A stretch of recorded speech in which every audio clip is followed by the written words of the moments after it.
بەڵام بەخسەکردنی زیاتر لە بارەی پەیامەکەی مەسرور بارزانی سەرۆکوەزیرانی هەرێمی کوردستان و هەروەها بۆ چوونەکان لە سلێمانیەوە سەبارەت بە کارەکانی حکوومەت بەڕێز زاری هەرسین کادری پێشکەوتوی پارتی دیموکراتی کوردستان لە سلێمانیەوە لەگەڵماندا. بەڕێز زاری هەرسین سڵاوتان لەبێت تۆم کاتتان باش. زۆربەی کات سلێمانی و یاخت با بڵێن یەکێتی نیشتیمانی کوردستان گلەیەوە لە حکوومەتی هەرێمی کوردستانەکەن کە فەرق و جیاوازیەکە لە نێوان پارێزگاکان و ناوچەکانی هەرێمی کوردستانە. کابینەی نوێمی حکوومەتی هەرێمی کوردستان کەی لە چ شوێنەکەم جیاوازی کردووە؟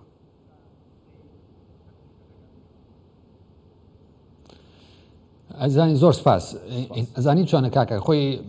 من جۆم لە قسەکانی تۆ گرت ئەو بە ڕێزانشی کە ئەوە مقابلتان کردبوو لە کوردستان 24 بە وردی جۆم لێگرت. ڕاستی مۆزوعەکەوەیە کە ئەم مشکلانی کە ئێستاە هی ئێستا نییە، هی زۆر لەم و پێشترە. ئەگەر بیرتان بێت لەوانەیە بڵێم 10 ساڵ 12 ساڵ لەوە پێش جەنابی کاگنێشیروان بەرزانی کە سەرۆکی حکوومەت بوو دوای ئەوەی کە شیفتی دەسەڵات بڵێن سەرۆکوەزیران گۆڕانکاری بە سەراحەت لەبینی ئەو دکتۆر بەرهەمە لە چاوپێکەوتنێک کا من ئێساش بیرمە جەنابیان وتی کە من دەسەڵاتم بەسەر هەموو هێزی ئاسایشی هەرێمی کوردستانە نییە. بۆیە ئەمە شتێکی تازە نییە، بەڵام لە ئێستاە دووبارە بەرجەستەکردنی ئەوەی کە وایە سەرۆکی حکوومەت جیاوازی ئەکا لە بینی مەنتیقەکانە. ئەمە هیچ عیلاقەی بەسەر سیاسەتی حکوومەتی هەرێمی کوردستانە یا شخصی کاک مەسرور یا هەر کەسێکی تر کە سەرۆکی حکوومەت بێ، ئەوە عیلاقەی بەوە نییە، ئەوە عیلاقەی بە میزاجی سەرکردایەتی یەکێتی نیشتیمانی کوردستانەوە هەیە بە دوو ئاڕاستە. یەکیان ئەوەیە کە یەکێتی نیشتیمانی کوردستان یعنی هەر کەسێک کە تۆزێ متابعی سیاسی هەبێت لە ئەلفوبێی سیاست بزانێت زۆر ڕوون و ئاشکرایە یەکێتی نیشتیمانی کوردستان لە ناو حیزبەکەی خۆیان دووچاری قەیرانی گەورە بووە. لە جیاتی ئەوەی تەرشیز کاتە سەرچارە سەرکردن بۆ ئەو قەیرانانە بۆ ئەوەی کە ئەمەیان داپۆشێت هەموو کێشەکانی مەنتیقەی سلێمانی کە بیزاد یەکێتی نیشتیمانی کوردستان حکمی مەنتیقەی ئێماکانی لەم دیو دێگەڵەوە بە ئیداری ڕاپەڕین و بە گەرمیانیشەوە هەموو خەڵکی سلێمانی و قەڵاتزێ و گەرمیانی ژەزانن هەڵەبجایزانن یەکێتی نیشتیمانی کوردستان لێرە حاکمە.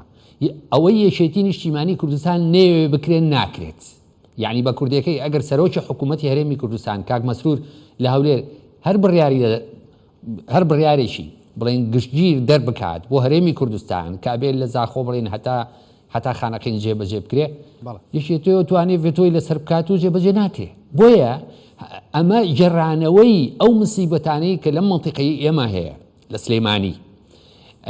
هەمووی بۆ سەرشانی سەرۆکی حکوومەت ئەمە خۆڵکردنە چاوی خەڵکە. یعنی حتا هیچێتەکان خۆیان نەزانن کە دەسەڵاتی سەرۆکی حکوومەتی هەرێمی کوردستان لێرە چەنە. اینجا بۆیە ئەم کێشەکە لەویایە کە میزاجی سەرکردایەتی یەکێتی نیشتیمانی بەڵێ دەسەڵاتەکەی چەنە سەرۆکی حکوومەت وتی چی؟ سەرۆکی حکوومەت دەسەڵاتەکەی زۆر ناخۆشە ئینسانە قسەکە زۆر ناخۆشە، بەڵام سەرۆکی حکوومەتی هەرێمی کوردستان دەسەڵاتەکەی لە زاخۆ دەست پێکاتا دێگەڵا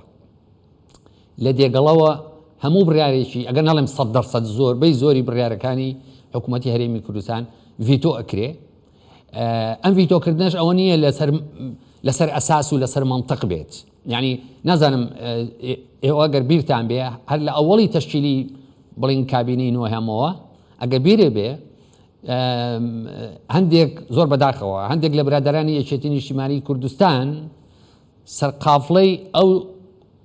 شعارە بوون یا بڵین ئەو دروشمە بوون کە گوایە کابینەی نوێهەم ئیتر تەواو ئەمە کابینەیەکی پۆلیسیە و ئیتر هیچ کەس حەقی هەناسەدانی نییە لە هەرێمی کوردستان. ئەوان هەر لە ئەوڵی قەزیەکەوە ئەم کابینیان محکوم کرد. اینجا ئەو زۆر شتەڵێ. بەڵێ بەڕێزاری هەرسینەوەی کە تۆ باسەکە باس لەوە کرد لە 10 ساڵی پێشێستوە کێشەکانی ئەو کاتەن و کەڵەکە بوون کەواتە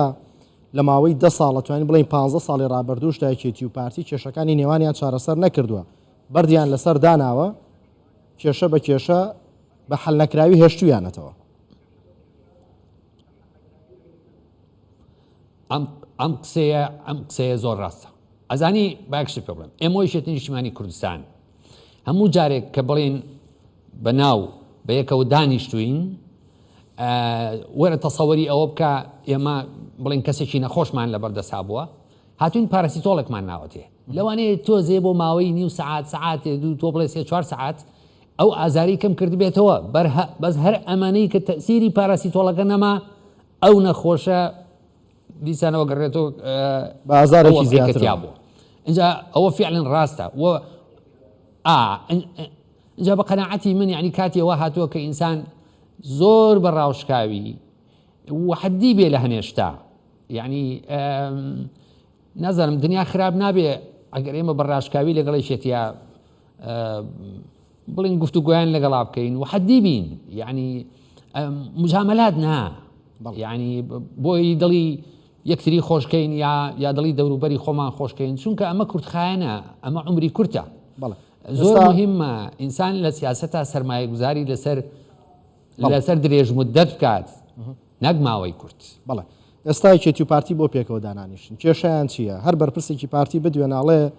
ئیشەڵا کۆبینەوە دانیشین هەرچەنە کۆبوونەوە دانیشتن بە ئیشەڵا و ماشەڵا ناکرێ بە پلان بەویست دەکرێ لە بەرپرسی کێتی بپرسە هەمان قسەی هەیە لە ساڵی ڕابردووە یان و ساڵی داهاتوو هاتووینتە ساڵی داهاتوو ئەڵێن داهاتوو مانگێتر هەفتەیەکی تر بۆ دانانیشن چیان لەیەکترەوێت؟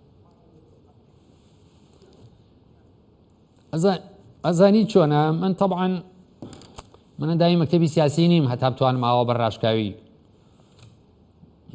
وردەکاری قەزیەکە و جواب بم بۆ بەڵام ئەوەی کە ڕوونەوە پێویست ناکە ئینسان ئەندامی مەکتەبی سیاسی بێ بۆی ئەوە بزانێ ئەمە کاشی بەڕێزم ئەمە پەیوەندی هەیە بە سترەکچەری بە تەشکیلەی ئێمە وێشێتی ئێمە حیزبێکین کە مرکزیەتمانتیا هەیە ئێمە یەک مەرجەعمان هەیە یەشێتی نیشتیمانی کوردستان ئەو ئیستیقرارەی نییە بۆیە ناوەندێک نییە کە بڕیارێک بات و ئەم بڕیارە جێبەجێ بکرێت ئەمە مشکلە ئەساسیەکەی و هەمووی بە دەوری ئەوە یاخورێتەوە ئیتر ئەوانەی تر مەسەلا من نمونەیەکە پێڵم ئێستا زۆر کەسەن لە تۆڕی کۆمەڵایەتی و ئەمانە نووسن گوایە هەموو کێشەی یەشێتی و هی پارتی لەسەر ئەو کەیسی تۆرۆرەیە کە لە هەولێر کراوە ئەوە ڕاست نییە لە بڕی سەرۆکی هەرێم هەم ئەوسا یعنی بڵین سەرۆکی حکوومەت هەم ئەوسا هەم ئەمڕۆژ دووبارەی کردەوە کە فەرمونون بە لیژنەیەک بە هاوبەشی لاینی سێهەم یعنی بڵێن ئەوانەی حەزەکە سەر بە ئوممی متحیدە بن یەکێتی ئەوروپا بن یاخود ئەمریکیەکان بوون یان لەم دراوسیانەی خۆمانی تیابێ لە لیژنەکەیە بابێن لێکۆڵینەوە بکەن ئێوە بێبنێتێکی زۆر گەورەیە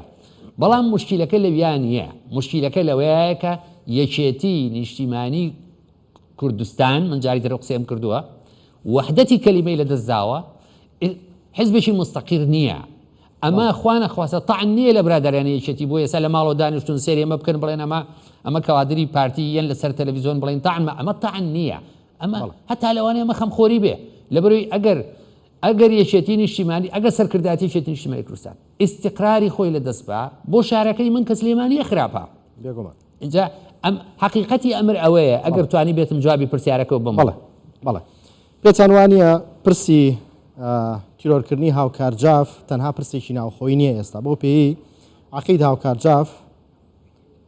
وەسڵی پەیوەندی نێوان هاوپەیمانان و دژە تیرۆری یەکێتی نیشتیمانی کوردستان بۆ ئێستا هاوپەیمانان و وڵاتانی نێودەوڵەتی فشارێکی زۆر لە حکوومەتی هەرێمی کوردستانەکەن کەم دۆسیە یەکلا بکرێتەوە